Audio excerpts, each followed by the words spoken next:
For the next 2 weeks, Star Citizen is free to play, and there's a lot of new to get introduced to in 3.15. This update represents a push in a very specific direction for the game and a definitive step overall. But does it accomplish what it aims to do, and is it even worth your time?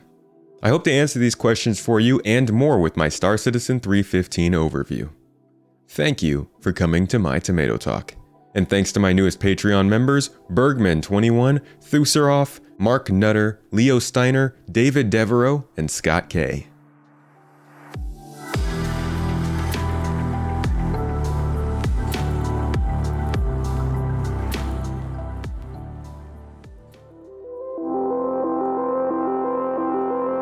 The first thing everybody's going to want to know going into 3.15 is that this game, naturally, is becoming more difficult to play solo. The features you will see today will promote a lot of group gameplay, something that many in the Star Citizen community stand by, and something that's expected with an MMO. However, it should be noted that it is still completely viable to play this game solo right now. But these features also mark a significant point in this phase of development that focuses more on these distinct player-facing features that we're seeing.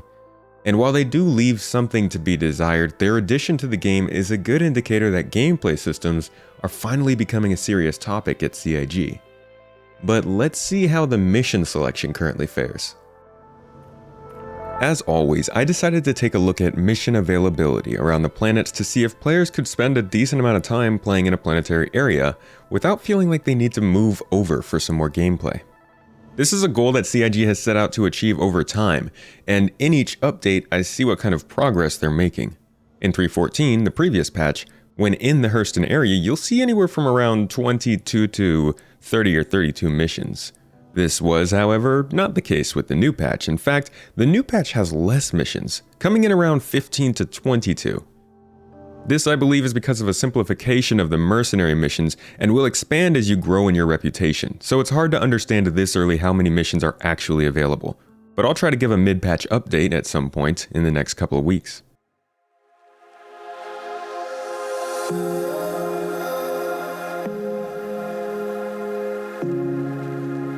Sometimes Star Citizen adds a whole planet, or a city, or even a new space station to the game. Big, shiny new locations that people flock to. But every once in a while we get something more substantial. In 3.15, the hospital locations have been added to almost every major location in the game. Tying into the new medical systems we'll touch on later, these locations will be crucial to all players when respawning, stocking up on equipment, or helping out an injured player. They are themed entirely differently based on the location, and have the corresponding audio support to match.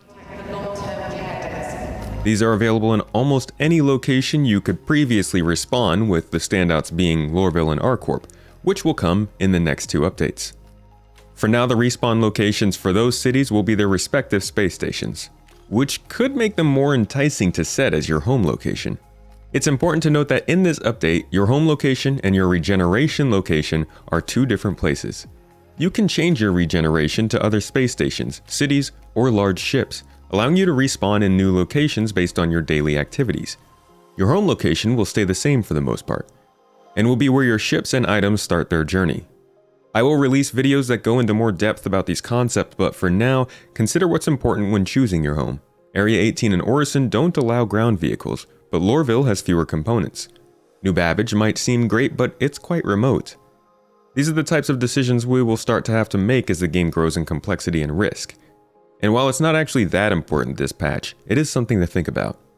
It's something you'll notice more and more with these patches as we get further into development. And while this specific decision might not seem that important, it is a step in the right direction. The Cloud City of Orison also got its second coat of paint. It was surprisingly fast, as it usually takes about 2 updates for the second layer to go onto a landing zone. But here we are. Players now have access to a new slew of shops in the landing zone, including the ship customization shop Custom Crows, the Crusader ship showroom, and Providence Surplus, a store with all the blue clothes you could ever want. Planetary clouds have also been improved and expanded to the planet of Microtech, beating my own expectations on when that feature would expand throughout the game. It's good to see, but locations only go so far. Let's continue with this overview and look at some of the bigger changes to hit Star Citizen in years.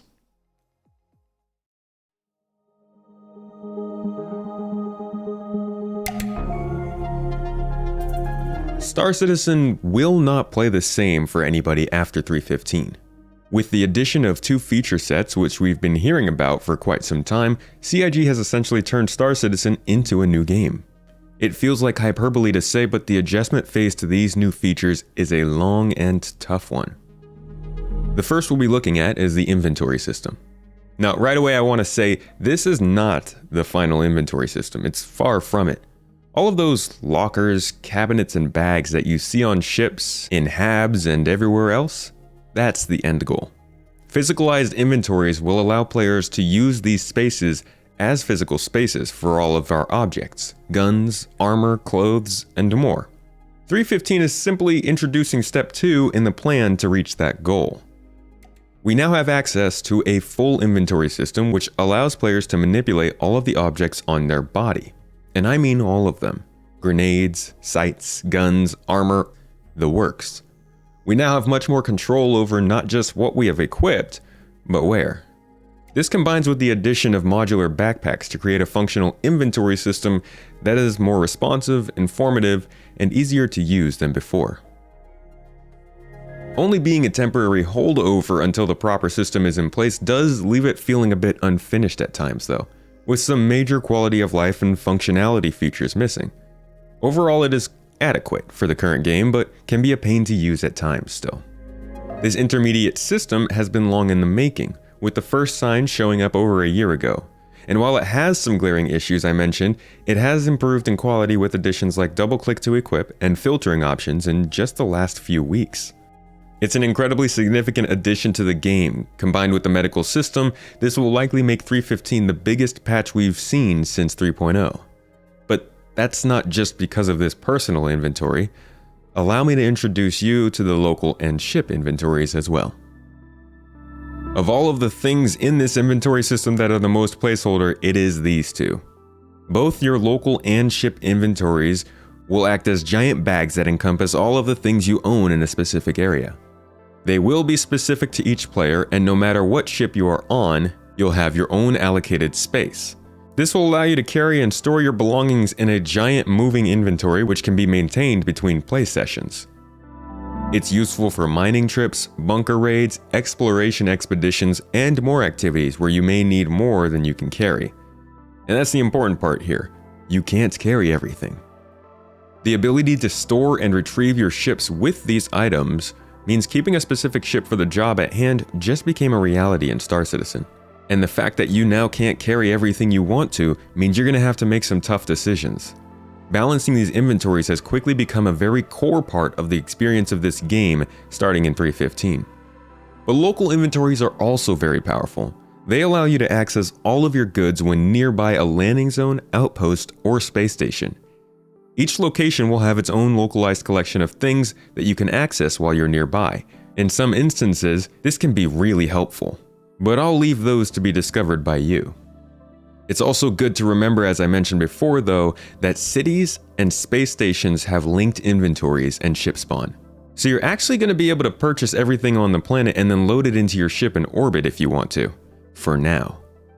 Finally, in the inventory and logistics segment of this update, we have the new universal item tracking app known as Knickknacks. This app is functionally a universal tracker for everything you own, informing you where your objects are and what their status is. No doubt this will grow to show transit costs and times as well as other things. It's a great addition that allows you to get a bird's eye view of all your belongings without getting cluttered with the details of a personal inventory. And while the improvements that are coming to the game due to these new inventory additions can't be understated, they don't come without their own difficulties. This inventory system means your items will persist in whatever state they are left. If you die, your things will be left behind. If your ship blows up, your loot will be floating in space. If somebody steals your items, you're not getting them back. While this is nowhere near the most unforgiving inventory system in gaming, it is there to push players towards making more calculated decisions and reaping the products of their choices and the game's. By that I mean, remember that this game is an alpha, even if sometimes it might not sound like it. So be ready for a major feature like this to make small glitches worse. And while it does, it also creates a more enjoyable flow of gameplay than many of the additions added in the last few years, and most definitely adds the gameplay that so many have been asking for. This feature is definitely something to be excited about.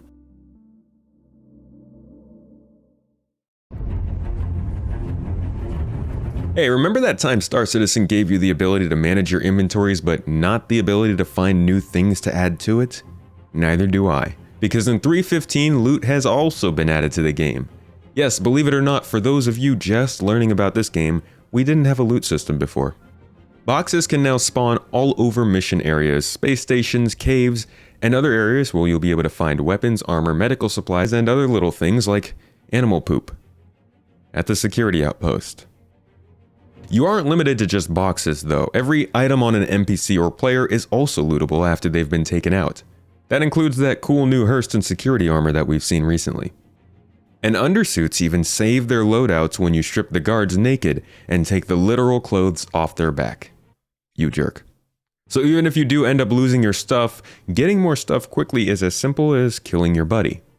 We've actually been running missions on my Discord server to see how many missions we could run through with limited equipment and nothing but loot for supplies.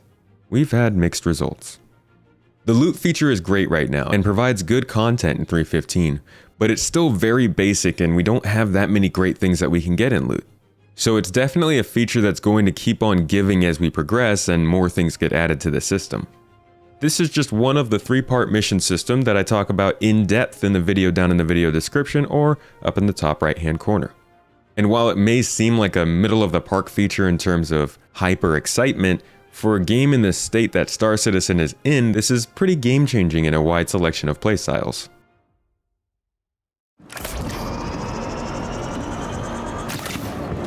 Our next new addition is a pretty big one, and that's saying something considering the last couple. Star Citizen has finally added the first edition of a full medical support system, and while you might get the usual down state with a buddy reviving you like in many games, this system gets fairly deep for a first go at it. Right off the bat, we have the choice of equipping 5 different drug pens to save our friends from the adverse effects of their injuries. Injuries are an actual gameplay specific term here. These injuries are caused by the types of repetitive damage that might injure you in real life. You know, repeated searing laser burns to the legs, falling 30 feet from a speeding spaceship, or getting hit by a grenade impact.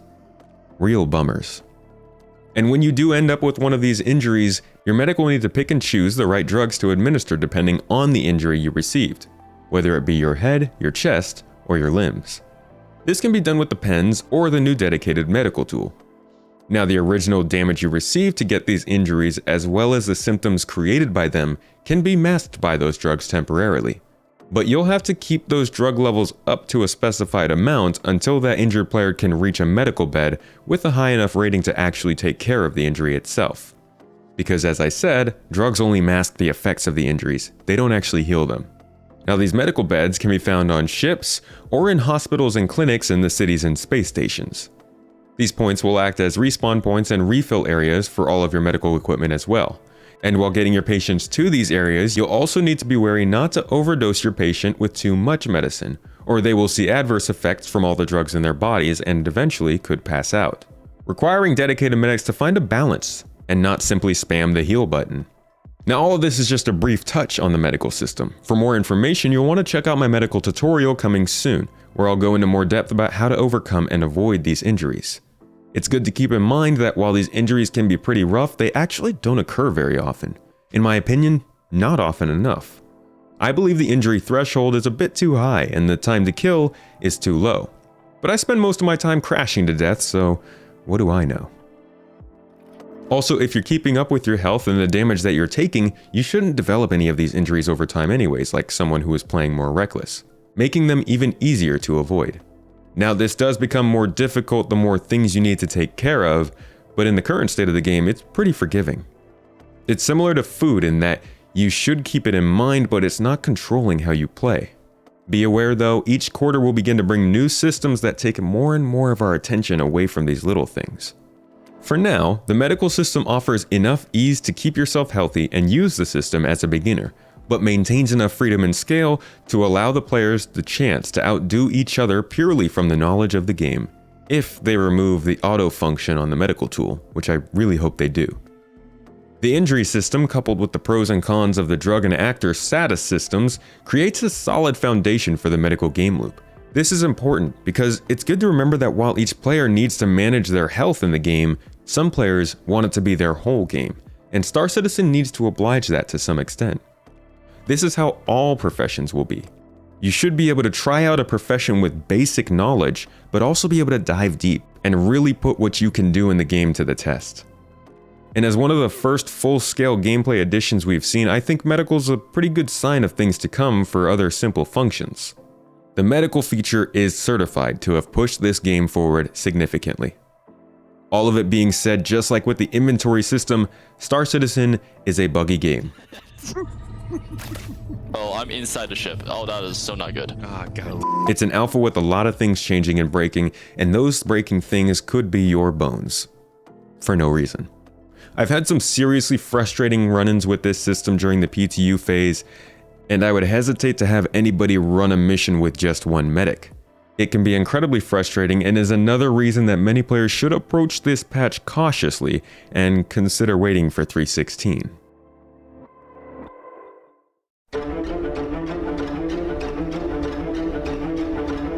Now, this was an interesting one. Combat in this game has always been the most advanced play method. I think this is because it requires less systems, and it's needed for the single-player Squadron 42. This gameplay style has been seeing quite a bit of attention recently, though. Shield reworks, ship rebalancing, work on shield emitters, and speed control are just a few of the major recent changes, but now a step in a different direction. 3.15 introduces with it a new form of combat. Unguided bombs. Only one ship is currently capable of dropping these bombs, but, well, they made sure it did it right.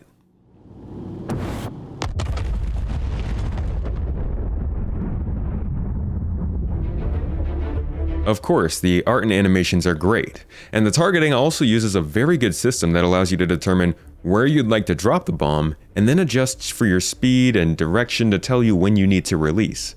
The bombs can seem a bit light in the air, possibly due to the atmosphere of the locale, but they did come off as a bit flimsy in their movement.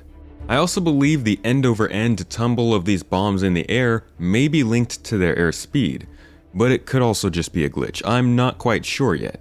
But if so, it would be a nice touch that once again calls for some awareness and control. If you know the answer to this, let me know in the comments down below. With regards to these bombs, I'd like to see the explosions expanded with more forceful debris impacts. I would also like if we could deploy these bombs even without gravity. I find it strange that a spaceship can't stick the bomb out at the bottom of the ship. At the very least, I'd like if the ship could accelerate away from the still bomb. It's a small nitpick, but it feels like the Star Citizen way. They overall work quite well, but really don't have much use yet. You have some outposts with turrets that you might want to take out, but you could use a regular ship for faster results.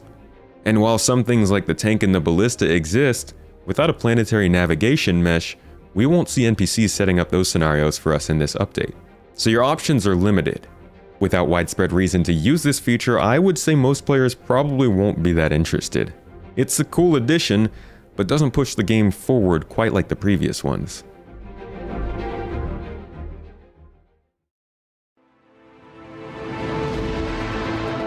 All missions using underground facilities have seen updates in this patch. 5 types of infiltrate and defend missions can be completed against NPCs on planetary surfaces across the system. These missions use the recent advancements in spawn closets to dynamically spawn NPCs. This results in combat missions with better pacing and a bit more excitement than before, when they work. The 5 types of missions you can take part in are eliminate specific target, in which you'll need to fight through a few enemies to get to the target, eliminate all targets, which is pretty self-explanatory, eliminate boss, which features multiple waves and then a boss with increased health, defend, which requires you to team up with NPCs to take over a facility, and collect, which tasks you with entering the facility, taking out opposing forces, and finding the right boxes that match a specific set of codes provided to the player. Clearly, there's a lot more mission content here than we've seen in one place. These missions are a lot of fun to run, but I definitely suggest taking a friend or at least a medic with you to avoid a bad time. Not only are you going to want somebody covering your back, you'll find plenty of loot to take back, and more people means less time. Even though they can ruin your play session and sometimes they don't work correctly, these missions were a welcome addition to the game. Alone, they would have been an okay feature to slip in, but with the medical inventory and looting gameplay included, its impact hits deeper.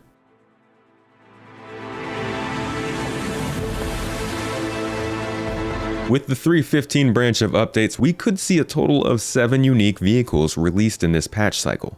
Let's take a quick look at them all. Well, most of them. First is the 400i. The highly divisive exploration ship is actually the first ship that had me questioning this statement at the beginning of the year. So when new ships come out with each quarterly release, we no longer have ships that have dead systems on them. When we release a mining ship, you actually can mine. When we release a cargo ship, you can do cargo. It's an exploration ship without a working exploration scanning table. But it's also possibly the best designed midsize interior in the game. It has enough space for small exploration vehicles, the things that you're going to find on your trip out in the verse, and support for 1 to 3 crew. Then there's the A2 bomber, the ship that drops those huge payloads we saw earlier. This is actually a variant of a ship that was released earlier this year, but it comes with a big benefit of bombs and a heap load of guns, while missing out on some storage space and missiles. Next is the chassis with 2 variants, the Ares Inferno and the Ares Ion. 2 anti-capital class fighters with massive size 7 weapons that basically take up the whole ship. High output small ships that likely won't stand a chance against your other fighters. These will be an interesting addition to a crowded playing field, but without much reason to fly large ships around in the game right now, much like the A2 bomber, these fighters might be lacking in targets. Along with these 2 comes the Redeemer, a ship designed by the fans way back in 2014. It's another polarizing design, but seems like it will be a great small gunship, perfect for small anti-fighter missions of 2 to 3 players that can't fill out a hammerhead. This ship has a very impressive but small interior, and is primarily useful for its multitude of player-controlled turrets. I'm most excited to have this ship once we have NPCs roaming around the surfaces of planets and moons. After these ships, we get to the surprises. While the 400i was also revealed for its launch, these 2 are mostly unknown at the time of this release. To avoid spoilers, I won't cover what is not already known of these vehicles, but we do expect to see a new ship from Argo and a new concept from Misk during this patch cycle. Then there's also the new ground vehicle, the Anvil Spartan, an armed personnel transport that will prove to be useful with the new focus on planetary gameplay we will see with the new Pyro system. These additions all add up to 7 new vehicles in the game, all in 1 month. The only other time that's happened with this many new vehicles was Alpha 3.3. As always, you do not need to buy these ships to enjoy them. They should be in-game by the end of the year, and also available to be crewed immediately by any player who plays the game. While the main features of this update do make the alpha feel more like a game, they also slow down the pace, cause new problems, and are very subject to change. And besides these new features, you have a multitude of new additions to check out. New missions, new ships, new locations, a new server crash protection that will make cargo hauling much more friendly, new armor, backpacks, and more. Stability seems comparable to other alpha patches, and players should expect the usual frame rates, which can be found on the Star Citizen telemetry page. Returning players will find a lot to enjoy in this patch, and those who have been watching and waiting from the sidelines should definitely jump in for the Free Fly event on the 19th of November. But casual players, as I always suggest, should still wait on this game. Star Citizen has begun to actually grow up with 3.14 and 3.15, even if it's not exactly ready. As a game in development, the machine will continue forward. New features will be brought in, they will continue to create clashes, and things will continue to change. In this phase of Star Citizen development, I believe we will continue to see big updates like 3.15 every year from now on, with some pretty major gameplay changes coming very soon. And while the glitches will make them all harder to enjoy, they may also shine a spotlight on major issues that need to be fixed. Always remember to use the issue council to report the glitches that you come across in the game.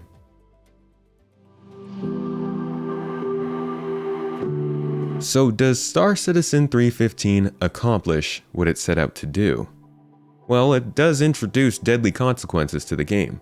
With the risk of death and loss, a stronger sense of persistence, and a monumental reset to the database, everything after 3.15 will be different from before. The game has most certainly made progress in this update, and while the experience of the game also did, the result was a little bit less warm. Though that 30k crash protection is pretty nice. Regardless, 3.15 stands out as one of, if not the biggest update in this game since 3.0. And if you've ever wanted to be part of an alpha that is truly in development, there may be no better time than now to experience it. But if you're looking for a finished game to play casually, Star Citizen Alpha 3.15 is not for you. While this overview got the point across, there is still a lot more to this game to learn. Over the next few months, I will be putting out tutorials, opinion pieces, and feature deep dives on the systems we've spoken about above and other features that are upcoming. If you're into that, consider subscribing to the channel. And if you would like to join this alpha or the community, you can make a free profile in Star Citizen using my link down below and get yourself 5,000 extra credits in game. And if you make that free profile before December 1st, you'll also get a free ship.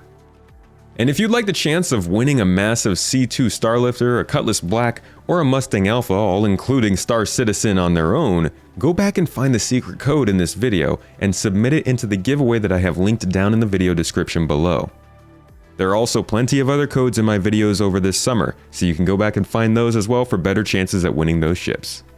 Finally, if you'd like to support my work and my family, you can become a Patreon and receive perks for as low as $1 a month. Every dollar helps us more than you know. I hope you learned something in this video, and I'll catch you in the next. Thanks to my top supporters TK, Ken Garcia, Valiant15, The Alpaca, Holston Coop, The Huntress, Dasek, Guilty Conscious, Extreme Tuber 7, El Gordo, Jarzy, Jin, Bilal Eliasim, Brian Peterson, and That Aussie Guy.